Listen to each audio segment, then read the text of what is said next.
Hello and welcome to Smart Impressions. I'm Rachel, and today's show is exciting for anyone who's been sitting there going, I'm so alone. I have all this business to do and I have nowhere to turn. I don't know where to go and I don't know what to do. Because if you're looking for community, then I got the queens of community right here on the call this morning. Thank you so much for joining us. I got Nikita and Rhea, who are the co-founders of the Bureau in Dubai with their first location, second one coming up soon. Ladies, thank you for joining. Thank you, Rachel. We're so excited for this conversation. Awesome. Well, I love it. We're an SC grad as well, so it's kind of fun. We're little alums from the same school in Southern California. Who knew we'd be at the same place at the same time? But you guys are doing something spectacular. So I want to let our audience know, if you don't know about the Bureau, this is a co-working space at the Golden Diamond Park. It is super local, close to the middle of everything, next to a metro, right outside the front door. And you ladies have created this concept that was a co-working space that's targeting women, right? Yeah, definitely. So we actually just started a year and a half ago. We opened our doors in Jan 2023. And the whole concept was we came up with the whole value proposition and the concept during COVID. When we realized that, Rhea and I had such different working styles, and we visited all the co-working spaces in Dubai, and we really felt that there was something missing. There was a space missing, which, has the convenience of your home and convenience of your office with the comfort of your home, Yeah. So we really wanted to create that kind of welcoming space where it was a haven for productivity at the same time. Yeah, and just to add to that, in terms of the female focus aspect, so often a time women and women's needs can sometimes be an afterthought. So we wanted to make sure it was actually our first thought. So something as small as a women's pumping room, a women's nursing room, that's something we incorporated into our design really early on.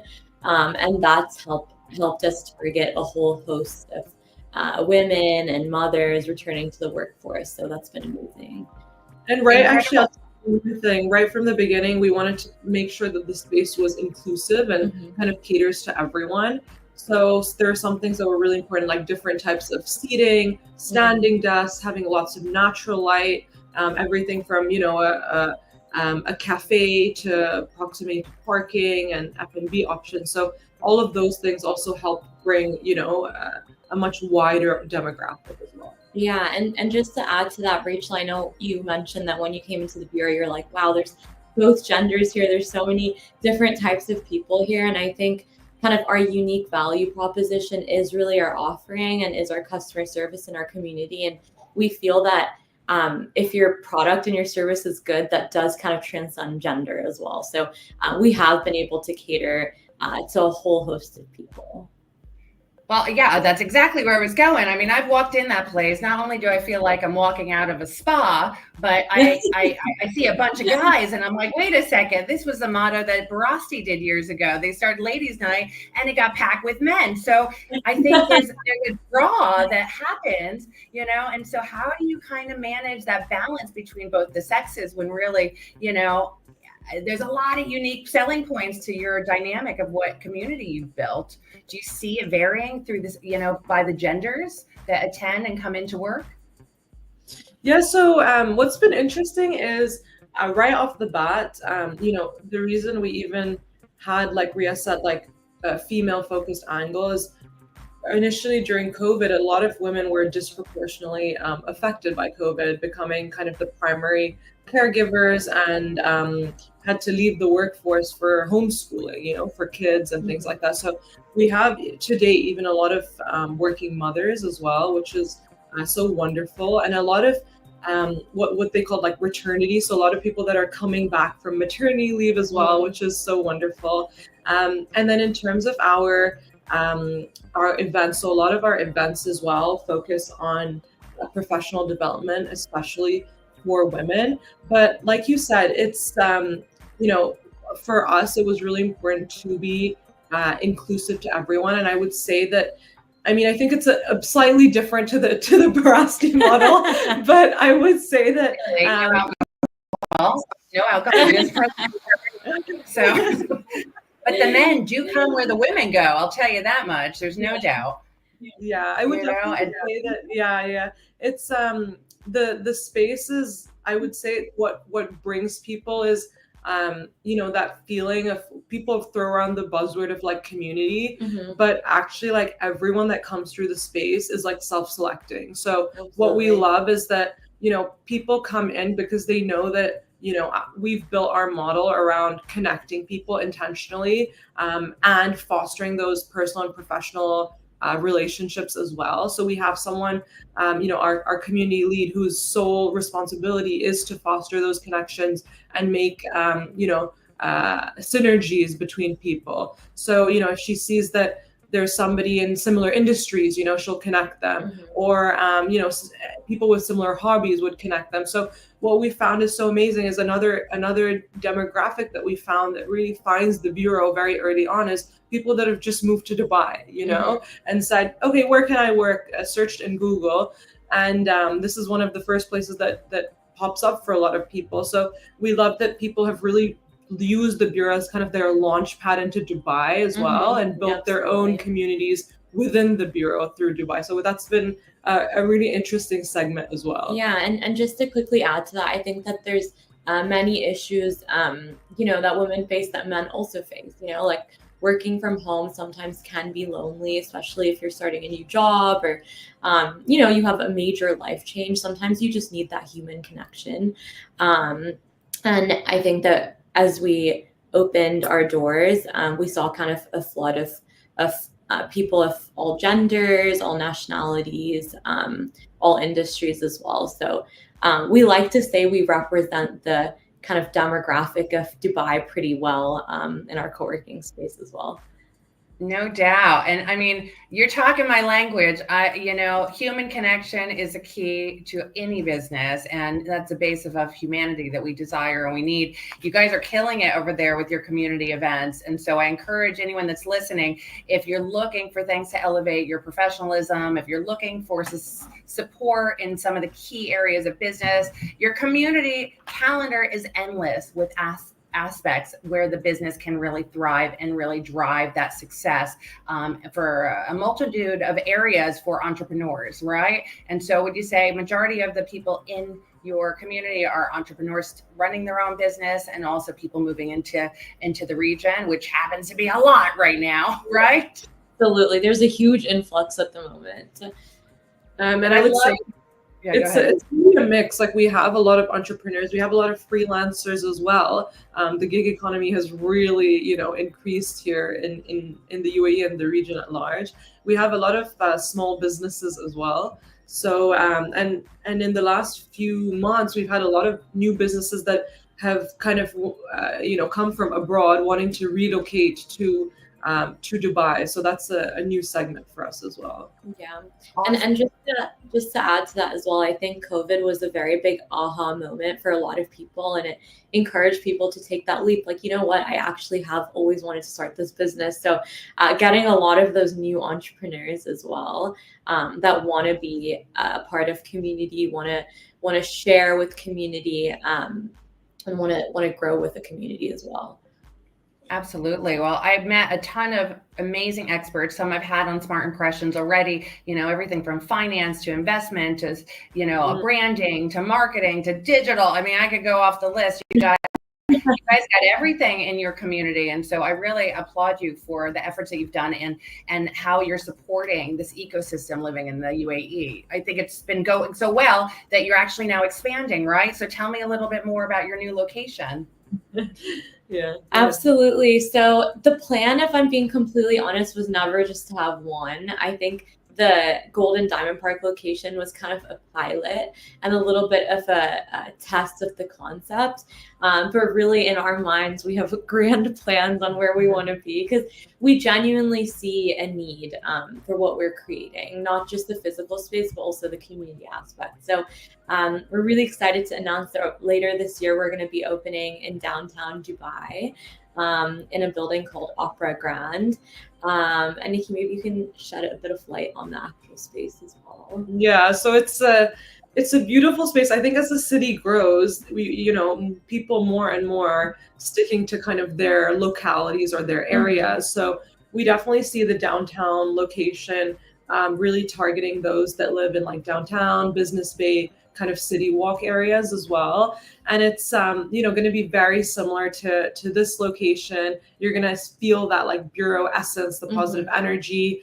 We have all the same amenities as well: offices, dedicated desks, co-working, and event space, meeting rooms as well. So our members will have the opportunity also to access that location as well. So I mean, it's really exciting. I mean, I definitely think we definitely overcame the challenges and didn't make the same mistakes as we made in this location, but you forget that like new challenges come up that you just can't anticipate. So it's been a big learning, honestly, and our team has doubled, so that's very exciting as well. And I think that, I mean, we're already like, we get carried away sometimes and think about it like kind of all the locations we can open in like the region, and then we have to stop ourselves and say, okay, one at a time, Yeah, I personally think the jump from 1 to 2 is potentially the hardest, and I'm hoping beyond that it gets a little bit easier every time. You sound just like every mom I know. Once you have one kid, it's not so bad. You have 2, it's a big jump, so there is a synergy there with even parenting. And I want to highlight, I find it incredible that even your bathrooms are made to be comfortable for moms that are in the process of even breastfeeding, so they have privacy. I mean, like, you thought of everything. So bravo, ladies. You really have done exquisite things in the business that I have not seen in the 88 co-working spaces in Dubai. You have a number of different USPs that are super killer. So that's, I love it. I love it. And you've thought about the customer, which is the most important. So listen, our time runs quick, and I want to make sure that our audience leaves with 3 tips about key factors that you've really considered and allowed you to prioritize the value to your community. It's not easy. You get tied up with the day to day. What are those 3 values that we can leave with our community today and let them, implement or think about for their tomorrow and really impact how we connect? Definitely. So we feel value creation is an ongoing thing. It's not just at the beginning of starting a business. So I would say for me personally, the first thing is pretty simple. It's just being flexible and also listening to your customers. So in terms of the flexibility, we live in a society of commitment folks sometimes. So offering the, different levels of commitment for like a membership plan or an office or whatever it may be. And being a little bit fluid with our offerings. I think that's something that's been really, really helpful.